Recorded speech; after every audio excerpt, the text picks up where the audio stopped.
नमस्कार। Sunrise news की जो चुनावी यात्रा है वो अब फिरोजाबाद पहुंच चुकी है। फिरोजाबाद सुहाग नगरी कही जाती है और उसी के साथ चूड़ियों का एक बड़ा कारोबार यहाँ पर होता है। और अब चूंकि फिरोजाबाद हम पहुंच चुके हैं तो फिरोजाबाद से अब हमारी जो शुरुआत हुई है वो हुई है। और फिरोजाबाद में पहुंचने के बाद यहाँ पे कई सारे इस बार जो समीकरण हैं पार्टियों की तरफ से वो गड़बड़ाए हैं, या यूं कहूँ कि टिकट ना मिलने से सारी नाराजगी हुई है और इधर से उधर चले गए हैं। अभी हाल ही में हमने कई सारे यहाँ के प्रत्याशियों का इंटरव्यू किया और वहाँ से कई सारी बातें हमें पता चली। सबसे खास बात जो थी वो हमें पता चली है, जो पहला हमारा एक इंटरव्यू हुआ था वो हुआ था हमारा, वो फिरोजाबाद ही शिकोहाबाद लगती है, जसराना। हाँ, जसराना। जसराना में शिव प्रताप यादव एक अब फिलहाल निर्दलीय कैंडिडेट है वो। निर्दलीय हैं, पहले और सपा से चुनाव लड़ चुके हैं 2017 में, और उनका ऐसा टिकट कट गया तो फिर वो उनका कहना है कि अखिलेश यादव ने अच्छी खासी वेल सेटल्ड जॉब थी उनकी, टीचर थे वो, नौकरी करते थे और अखिलेश यादव ने उनकी जॉब छुड़वाई। उसके बाद फिर राजनीति में आए, टिकट से दिया, चुनाव लड़े, 17 में जीत नहीं पाए। अब इस बार उनकी टिकट भी काट दी, किसी दूसरे को दे दी तो वो निर्दलीय हो गए और बागी हो गए, और अब वो आरोप लगा रहे हैं। उसके बाद फिर हम आगे आगे मुरादाबाद में, सॉरी फिरोजाबाद। फिरोजाबाद से हमने फिर यहाँ के जो बसपा के कैंडिडेट हैं अजीम जी भाई, उनकी अजीम भाई, पत्नी लड़ रही हैं चुनाव। हाँ। और लेकिन वो कैंपेनिंग जितनी है वो वही कर रहे हैं वो। और समाजवादी पार्टी से सफ़ीउर रहमान, दोनों लड़ रहे हैं। अजीम, हाँ, अजीम भाई कहते हो ना, अजीम भाई और शफीकुर रहमान, ये तो इन दोनों की जो शफीउर रहमान, हाँ, इन दोनों की जो वो है दोस्ती के बहुत चर्चे हैं इनके।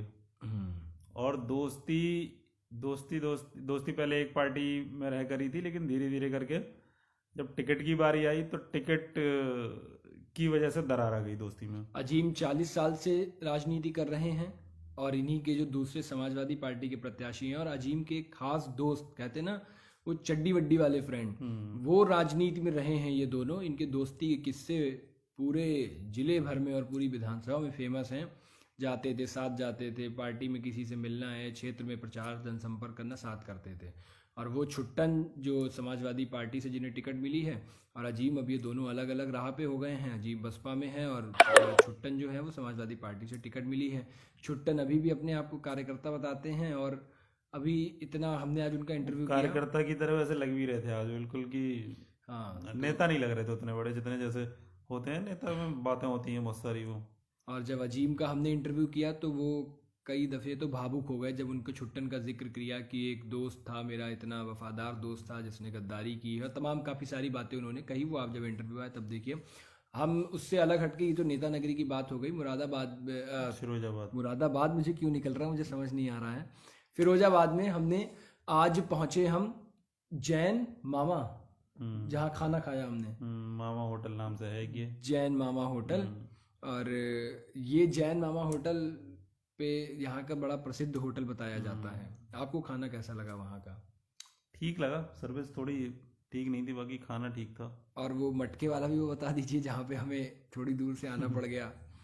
हाँ, वो एक तलाश रहती है कि कहीं की अगर कोई फेमस चीज़ हो वहाँ की खाने की तो वो हो, तो हमने सोचा कि 5 तरह का जो पानी वाली बात है गोलगप्पे वाली, वो कि मिल जाए कहीं वो, और वो धोखा हो गया। 5 मटके तो रखे थे लेकिन उनमें 5 तरह का पानी नहीं मिला।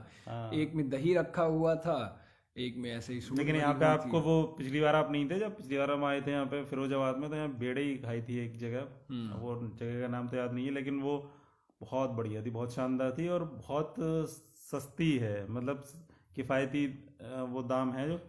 जो हम वहाँ नोएडा और दिल्ली में हम जो 100 रुपये और जो 80 रुपये की प्लेट लेते हैं, वो आपको 20 रुपये 15 रुपये ऐसे मिलती है वो। तो वो, और ये जो होता ना स्ट्रीट फूड और लोकल, मुझे लगता है कि छोटी जगहों पे ज़्यादा ठीक रहता है वो। आपको छोटी जगह पे, आपको देखो जहाँ हम जा रहे हैं, चाहे वो कासगंज, हाथरस, एटा या यहाँ फिरोजाबाद है, यहाँ पे आपको हलवाई बहुत मिल जाएंगे। बड़े शहरों में क्या है, बड़े शहरों में छोटे दुकानदार या छोटे वो जो होते हैं वो ख़त्म होते गए हैं बिल्कुल वो। बड़े शहरों में आपको हलवाई ढूंढने से बहुत कम मिलेंगे। आपको स्वीट हाउस मिल जाएंगे बड़े बड़े खूब एकदम, जिन पे मिठाई पे एक्सपायरी डेट पड़ी होगी। तो वो आपको हलवाइयों की दुकान पे एक्सपायरी डेट की जरूरत ही नहीं पड़ती, क्योंकि सुबह बनाते हैं वो शाम तक बिक जाती है वो।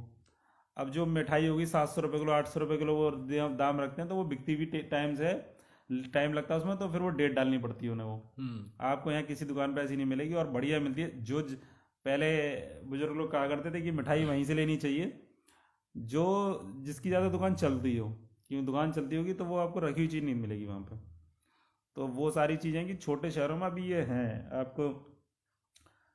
जैसे नोएडा में कई बार मैं मोची ढूंढता हूँ तो मुझे मिलता नहीं है, बहुत दूर कहीं चले जाओ तब मिलेगा वो।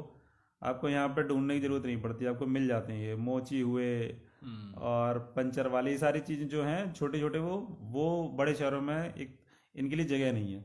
शहर बहुत बड़े हैं लेकिन जगह नहीं है, और छोटे शहरों में है अभी उस तरह से खाने पीने की चीज़ें आपको छोटे शहरों में। आप नोएडा की अगर कोई हमसे पूछे कि आप नोएडा में रहते हो तो एक चीज़ बता दो कोई आप जो हमें खाने लायक हो वहाँ बढ़िया कुछ, तो हम वहाँ क्या बताएंगे? हम चाउमीन मोमोज बर्गर और ये तो हर जगह मिल जाते हैं। लेकिन छोटे शहरों के पास अपनी एक कुछ ना कुछ कई दफ़े आप ठेले वाले जैसे मोमोज और बर्गर की बात होती है, कई जगह दफ़े आप इनकी से खाइए तो वो ज़्यादा सही लगते हैं कभी कभी, तो और बड़े किफ़ायती दामों में होते हैं। तो छोटी छोटी जगह पे ऐसे ही हम अभी जा रहे थे उस तरफ, तो हमें गन्ने का रस पीने को मिल गया था जो बिल्कुल, और जो इतना हाँ आपको सस्ता गन्ने का रस। वो था शाहजहाँपुर की बात थी वो। शाहजहाँपुर। अब उधर गन्ना होता भी ज़्यादा, लेकिन आप जब जैसे दिल्ली और नोएडा में जब गन्ने का रस पीते होंगे तो आपको 5 रुपए 10 रुपए गिलास मिलता होगा वहाँ पे, और वहाँ वो दे रहे थे 15 रुपए लीटर के हिसाब से। 15 रुपए रुपए लीटर पड़ा, और उस सोचिए वो, और बिल्कुल एकदम फ्रेश था बिल्कुल। हाँ, तो और सामने ही सामने ही निकाला निकाला पूरा, उन्होंने मतलब तो वो ये चीज़ें आपको अच्छी जगह पे ऐसे जब जाएंगे आप तो आपको मिलती चलेंगी। तो फिलहाल हमारी अभी रात का काफ़ी वक्त हो रहा है, एक मैं और बता दूं बस, रात लाइव बंद करेंगे। एक अनुभव आज मुझे हुआ उसके एटा के बाजार में जब हम गए तो मुझे एक मोची बैठे थे, तो मैं वहीं पर खड़ा था, एटीएम में कुछ भीड़ थी तो पैसे वैसे निकालने के लिए। तो एक सरकारी नौकरी वाले आए जो रिटायर्ड थे, और वो अपने दोस्त से बात कर रहे थे, बहुत ज्ञान दे रहे थे कि जब वो जो आजकल चलती है ना बहस की, एक तरफ एक आदमी कहता है कि भाई बेरोजगारी है या महंगाई बहुत है, तो दूसरे वाले जो होते हैं वो यही कहते हैं कि भाई कहाँ महंगाई है, कहाँ महंगाई है वो। और सरकार नौकरी वालों को बहुत कम महंगाई दिखती है ये, तो वो कह रहे थे कहाँ महंगाई है। फिर उन्होंने बातों बातों में उससे अपना जूता आगे कर दिया कि भाई पॉलिश कर दो इसे। तो पॉलिश उन्होंने पूछा कितने रुपए इसके जूते के, तो वो पॉलिश वाला बोला कि 20 रुपए।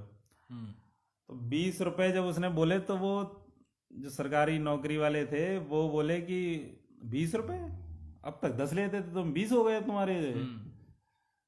तो मैंने कहा अभी तो आप बहुत ज़्यादा आप कह रहे थे महंगाई कहाँ, महंगाई मतलब वहाँ आपको महंगाई से कोई दिक्कत नहीं, पेट्रोल डीजल और वो, लेकिन ये मोची और छोटे छोटे जो कामगार हैं बेचारे, इन पे आप जब, या जो बाल काटते हैं इनके, इन पे 10 रुपए बढ़ते ही आपको महंगाई दिखने लगती है।